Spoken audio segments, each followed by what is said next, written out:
Hey everyone, today we're going to take a look at the Marvel Legends X-Men 60th Anniversary Massive 5-pack box set of Vertigo, Pretty Boy, Random, Zero, and Stryfe. As always, please like, share, comment, subscribe, or even hit the super thanks button. I do appreciate all engagement on my channel.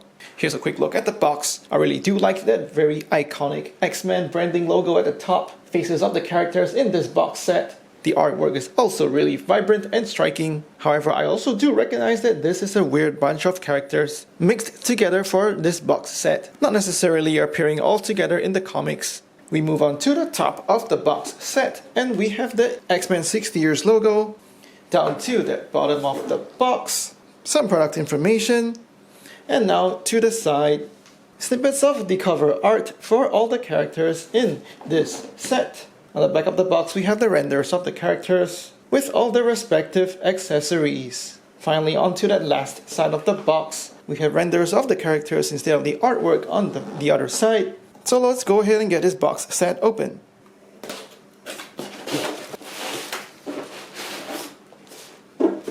With Hasbro's all paper, no plastic packaging, the figures are all held in place by a cardboard insert. So just pulling out a couple of these inserts. Over here, the smallest figure, unwrapping this one, we have Vertigo. Her accessories are in this smaller baggie, and she comes with two interchangeable flesh tone fists. This one should be Pretty Boy, getting him out of his wrapping paper. He also comes with his own paper baggie of accessories. And in this paper bag we have his guns, interchangeable hands, and blast effects. And the next one should be Zero, getting him out of the bag. This is what he looks like. Zero has alternate interchangeable hands, and these are also in his own small baggie. The big cardboard insert on the front of the packaging holds his portal accessory. In the next bag, we have Random, getting him out of his bag. He's also got a cardboard guard around his cannon arm, and getting that cardboard insert off. And finally, in this last bag, we have Stryfe. And of course, Stryfe also has his own little baggie for his interchangeable fists. Starting with Vertigo first, and she comes with two flesh tone fists. These are articulated inwards as well as outwards. The fists pop onto the figure just fine. However, I do think that she could have benefited from some power effects. Besides not coming with power effects, the entirety of Vertigo's sculpt is completely reused as well. Her head sculpt is copied from the Invisible Woman in a Super Skrull Build-A-Figure wave, while the rest of her body is basically reused from Psylocke, which is the usual slim Marvel Legends female body with some more muscular and curvy legs.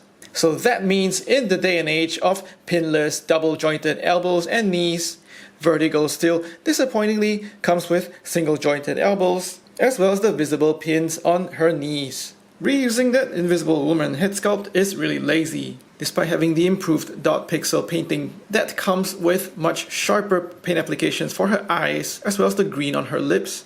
The expression just looks really bored. I would have much rather expected a more sinister and evil looking expression on her face. Her hair sculpt is also entirely in green, with no paint for a wash or highlights. She really needs some couple of white highlights in order to bring out some of the texture and make her look more accurate to her comic appearance.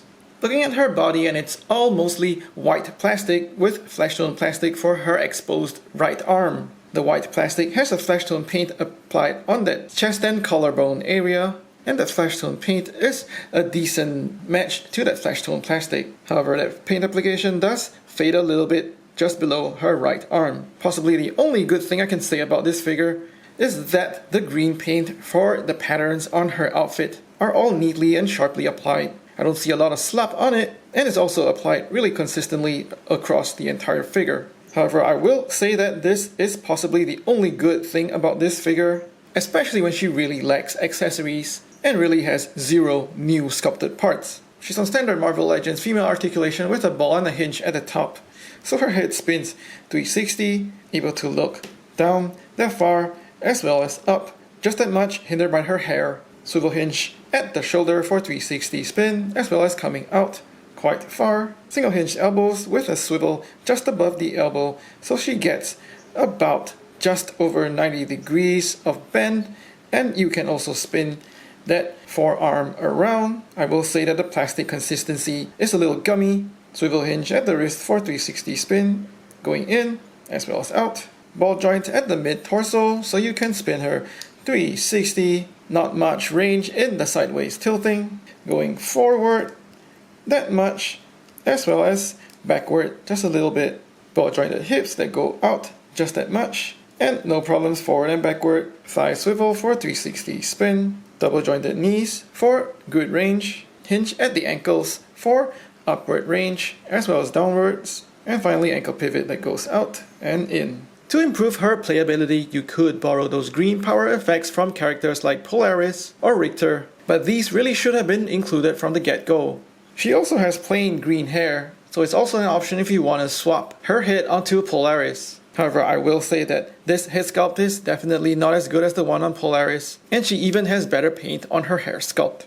Next up is Random, and he comes with 0 accessories. Obviously disappointing because he's got powers to change a couple of his arms into weapons, so he could definitely use some interchangeable arm parts or even some projectile power effects when he blasts his protoplasm bullets. Sculpt-wise, he does have a couple of unique elements, but also quite a bit of reuse, particularly in his upper torso, as well as that leather vest from Thunderstrike. The different colors for the paints and plastics used on his upper torso is quite interesting to look at. He's got a pale white skin tone, and there's a separate red plastic bandana on top with a couple of strings at the back. His shades are a black plastic with shiny metallic paint for the lenses. This is glued in place, but you can also still kind of push that plastic aside to reveal some painted eyes below. Also that digital dot matrix printing technique for the paints on his face, so you see sharp paint applications for the brown on his eyebrows, as well as shading for his 5 o'clock shadow,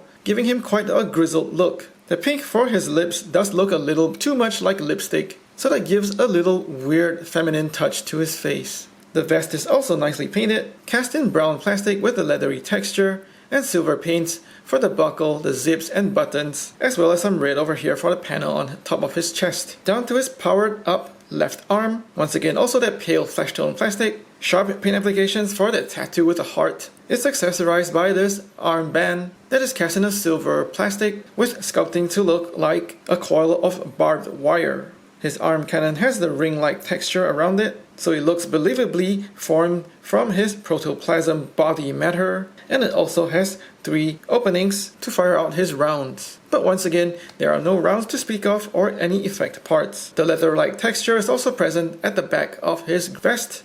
And once you come down to his right arm, I really like how this snake tattoo is executed. Very nice and sharp paints. I like how you can even see the definition in the tongue and the fangs for the snake, as well as the little rattle feature at the bottom. Once we come down to his lower body, he's got black plastic for his belt, silver for the buckle, blue plastic for his thighs, with an interesting leather-like texture. I was expecting more of a denim-like material for his pants, but this works fine as well. There's brown plastic for his knee pad, as well as the wrapping for the armor on his calves. Once again, also nice cloth-like texture, with a couple of ripped ends.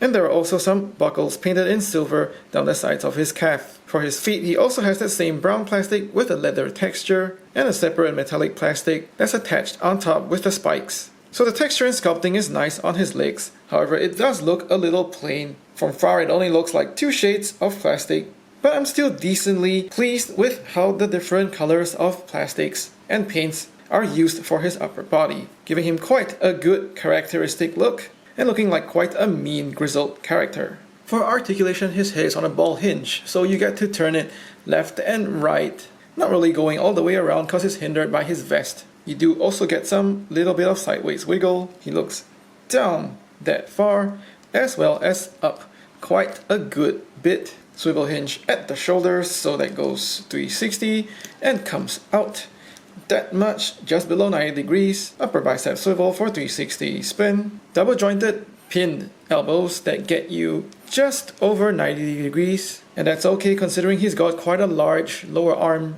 On his right arm, he has a regular human arm that goes and bends past 90 degrees with a swivel and a hinge at his wrist for 360 spin and articulating in as well as out. He's got a mid-torso hinge, so he bends forward quite a good bit and backward, slightly hindered by that vest again. Swivel at the waist for 360 spin. Ball joints at the hips that do feel a little gummy and go out just that much. His hips also go forward and backward. Upper thigh swivel for 360 spin.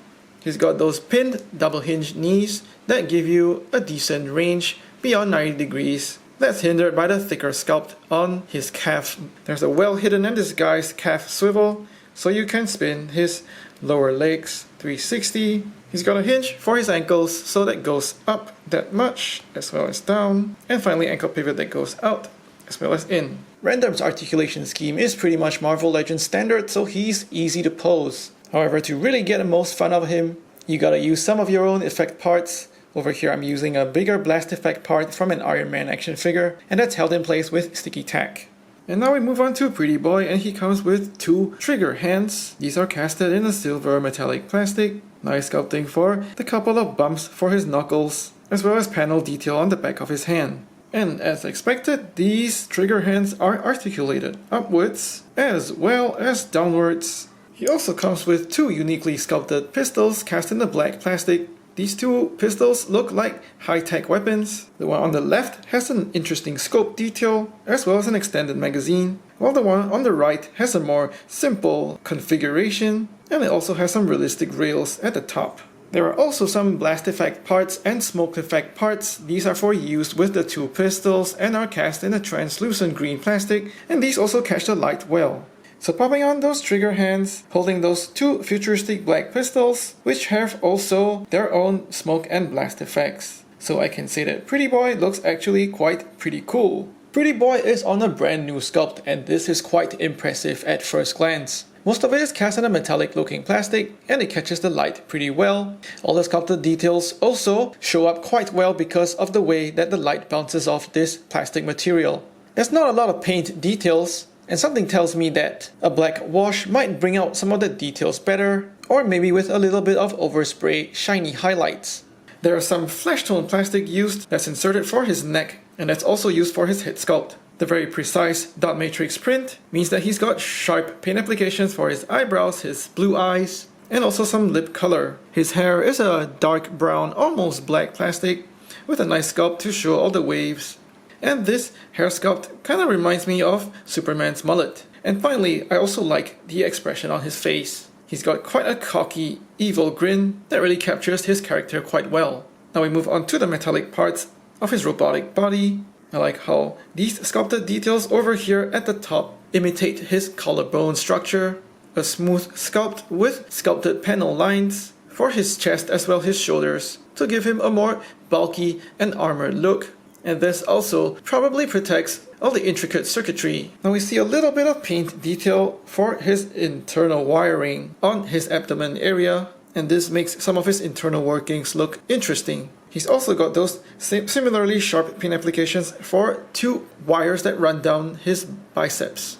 His arms also have that smooth, bulky, armored sculpt, and I imagine that gives him more upper body strength. Once again, a couple of ports over here on his wrist, and those same sculpted panel lines all over to have a nice consistent armored look. I also like how there are sculpted rivets that really show how these armor plates are attached to his body. Those harnesses on his lower back are not painted, so some paint applications there would have made this figure at least nice to look at from the back as well. Once we come down to his lower body, the sculpting is also similarly intricate, but now his legs have a more skeletal structure. You can see sculpting over here for the gears and pistons that run down the sides of his thighs. The front of his thighs have a more smooth and sleek look to them, with once again some more sculpting for the panel lines. So I imagine the front of his leg is better protected than the back. That same armor texture is also present on his knees, while his calves have a more circular look, with a couple of rivets down the middle of his calf. His feet are quite small and slim,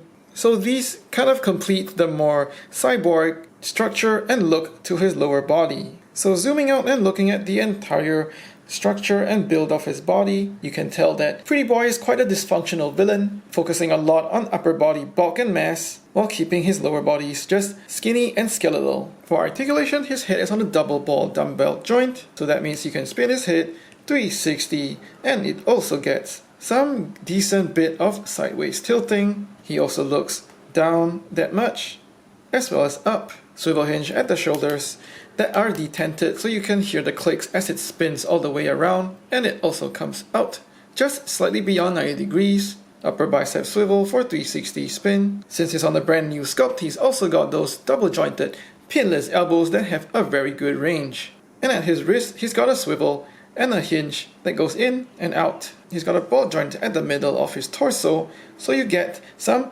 sideways tilting as well as forward bend that's quite decent, and a little bit of backward bend. You can also rotate him at this ball joint if you desire. However, it does feel a bit gummy and clicks a little bit, so I would suggest that you use his waist swivel instead to spin his body 360. He's got ball joints at the hips, and you can kind of see how those ball joints are constructed. They come out in a sort of Y shape instead of a T. However, it doesn't really impact his articulation. He's able to do a full split sideways, and he also gets very good articulation forward and backward. He's got an upper thigh swivel for 360 spin.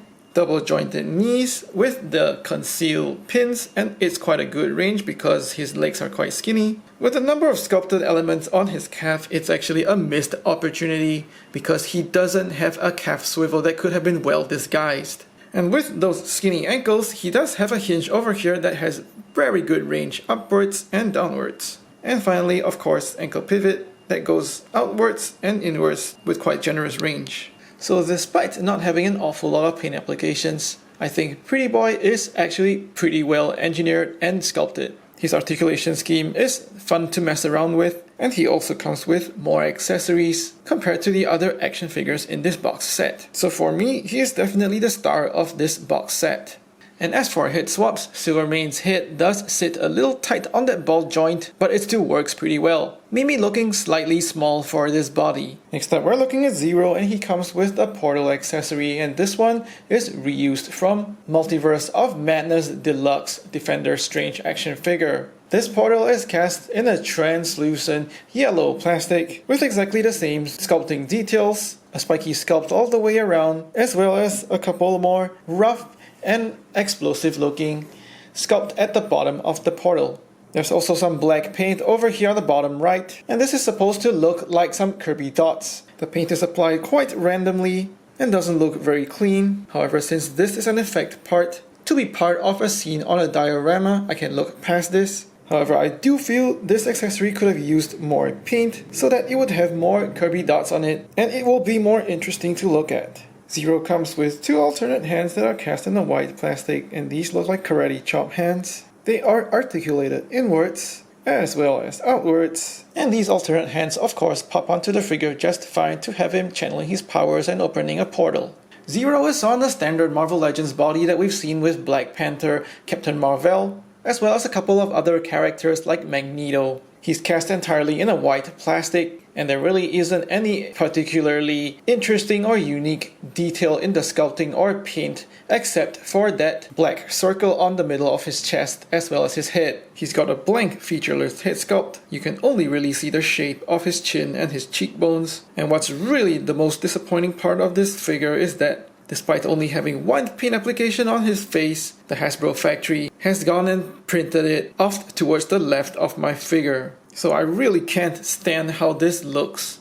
The rest of his head sculpt is smooth and featureless as well down the back. We come round to the front of the figure, and once again, it's just really plain with that black circle on his chest, and everything else is the same old sculpt on this standard Marvel Legends body. So to me, this figure feels like the worst of this set. Since this is a regularly used standard Marvel Legends body, it comes with all the articulation that you'd expect, like a ball hinge at the hip that gets you 360 spin and some sideways tilting, looking down that much and up that much, swivel hinge at the shoulders that go all the way around as well as coming out that far.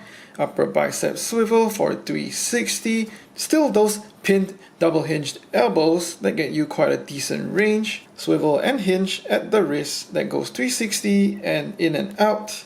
Mid torso hinge for forward bend as well as backward bend with a waist swivel for 360 spin. Ball joints at the hips that feel gummy and don't go out that far sideways. No problems forward and backward, but that gummy consistency is still there. Swivel at the thigh for 360 spin. Double hinged pinned knees for just beyond 90-degree bend. Swivel at the calf for 360 spin. And hinge at the ankles for upward range, downward range, and ankle pivot that goes outwards and inwards. So I do like the portal accessory that comes with Zero. However, I feel like Hasbro has executed this figure in the laziest way possible, and nothing feels particularly intriguing or surprising about this figure. And finally, we're looking at Stryfe's accessories, and he comes with two fists that are cast in the silver plastic. These are articulated inwards as well as outwards. And these fists pop onto the figure just fine, so you have different options to display him instead of the default open relaxed hands. Now onto Stryfe, and he's mostly the same sculpt as the older predecessor from the Toys R Us exclusive wave. However, there are a couple of subtle differences in his body sculpt as well. First up, the biggest thing is of course a much improved head sculpt. The rest of his torso and his cape are reused, but now we have a closer look at his arms as well as his legs. Even though they have roughly the same sculpt, they're actually brand new tooling, so the pins are hidden on the elbows as well as the knees. And because of this new tooling, Hasbro has managed to also make him a little taller. The extra height is coming from the lengthened legs, and that corrects to a certain extent the little bit of squatness that comes with the Hyperion body mold. So the new Stryfe looks taller and more proportional. The silver plastic used all over the figure also has a brighter shine and luster to it, which is closer to his more classic appearance. However, I will say the best kind of shiny metallic finish was on the Marvel Legends Ultron, because he had some paint applied all over the figure, and the silver paint finish definitely would have made Stryfe look closer to his more chromy look in the comics. I love the sculpt of the new helmet because it is bigger, more angular, and definitely captures a lot of that intimidating nature from the Stryfe character. The helmet is a separate silver metallic plastic piece, and this is attached on top of the flesh tone head that's beneath. There's white paint for his eyes, and that's outlined by black paint, kind of like eyeliner, but that also makes his eyes really more piercing. I also like the shading that's on his face, giving him that grizzled 5 o'clock shadow. And finally, there's also color for his lips. I like how much longer the spikes come out from the side of his helmet. While on the older one, the helmet is more curved and smaller in size. Taking a closer look at his head sculpt, and you can see that this frontal faceplate is a separate piece that's attached onto his flesh tone face insert. So I suppose once you pull this faceplate off, he looks a little goofy behind that mask. So the new one definitely looks more intimidating and sinister. Once you come around to the back of that helmet, I also like how the spikes are also likewise bigger, definitely looking menacing even from the back. Now the sculpt of his cape is still the same, it's that thick, heavy plastic, so you will still face a couple of balancing issues when posing Stryfe. The rest of his torso is the same as well, but this time it is cast in a brighter silver with bluish silver for the stripe down the middle. We have a closer look at his arms. The new tooling conceals those pins in his elbow, and that also means the gauntlets on his forearm are now one solid piece. No paint on this, compared to the older one, where the gauntlet was a separate plastic piece that could move around and also had some paint applications. The new hands are more simple, without any of that knuckle armor detail. And now we move down to his lower body. The belt piece is still separate and should probably have had a bit of paint applications for the middle buckle area. You can also clearly see how those legs are now longer. And I guess the benefit of digital sculpting is that you can bring old sculpts that you've worked on before into the new figure. And you see that in the same spikes down the sides of his legs, both on his thigh as well as his calf. The older figure was a use of different colors of silver plastic, while the new one is just that brighter, shinier silver plastic with the bluish silver paints for the insides of his thigh armor. However, being on the same sculpt, he also suffers from the same feelings in his shoes. So these still have that little bit of curve on the shoe, and this slight curve still affects the stability of the figure when you're posing him in wider stances. For articulation, his head is on a ball hinge, so it turns sideways, and you can see how those soft, flexible spikes get out of the way. You can also get him to look down just that much because he's hindered by that collar piece on his armor overlay, but he's able to look up quite well. Swivel hinge at the shoulders that goes forward and backward, and that's not able to go 360 because of that armor overlay above his shoulder. The hinge lets you get out just about 90 degrees. Bicep swivel for 360 rotation. Double hinged elbows with the concealed pins getting you just past 90 degrees. Swivel hinge at the wrist for 360 spin, articulating in and out. Hinge at the torso for forward bend as well as backward bend. Waist swivel for 360 spin. Ball joints at the hips that go out just that much, as well as forward and backward. Thigh swivel over here that lets you turn his thighs inside as well as outwards. Double hinge knees with the pinless technology, so that gets you quite a good range for a bulky guy like Stryfe. With the retooled calf, it's a missed opportunity to include a calf swivel because you could see how that could possibly be hidden by that armor sculpt. But no calf swivel. And he's got hinged ankles that let you get that much upward, downward, as well as ankle pivot that goes outwards and inwards. So Stryfe has got some subtle but much needed improvements over his predecessor. However, he still suffers from the same shortcomings in his rocky feet, and I'm definitely gonna try to upgrade his cape with a fabric posable one. So the fabric cape would help with better balance on the figure and also make it more fun to pose with. Size wise, Vertigo stands at just over 6 inches, and that's about 15.5 centimeters. Random stands at 6 3/4 inches or about 17 centimeters. Pretty Boy stands at 6.5 inches, and that's about 16.5 centimeters, while Zero's only a tad shorter than that. And finally, Stryfe stands at 7 inches to the top of his head, and that's almost 18 centimeters. While to the top of his spiked helmet, that's about 7.5 inches or about 19 centimeters. For size comparisons, here they are with some X-Men, and here they are with X-Factor, and here they are with X-Force. I do like how Stryfe is now at least the same height with Cable, and how the spikes of his helmet actually make him appear bigger and more intimidating than Cable. And this is how they stack up against other Reavers, as well as Mr. Sinister and Apocalypse. For comparisons with other lines, here they are with some G.I. Joe Classified series, and some Star Wars Black series. This 5-pack is a strange mix, but offers collectors a good opportunity to own some obscure characters. Stryfe is quite hard to find, so this new one with subtle improvements is a good take on his classic look. Pretty Boy is the star of the set, with great sculpting and engineering. Random has some cool tattoo elements, but the rest of the figure feels dull. And finally, Zero and Vertigo are complete letdowns with unimaginative part reuse. Now we have to factor in the significant price increase of this set, costing almost as much as 5 deluxe figures put together. This in actual fact consists of only one newly sculpted Pretty Boy figure, some retooling, and the rest is heavy reuse, and of course nearly no useful accessories for most of the figures. This set hardly represents value for your money. Even for X-Men fans who want to build out their collections, I'd say this set probably only feels worth half its price. For casual collectors, I'd say you just wait for this to hit clearance. Please like and share this video, let me know what you think in the comments below, subscribe to my channel, or even hit the super thanks button. Thanks for watching, take care and stay safe.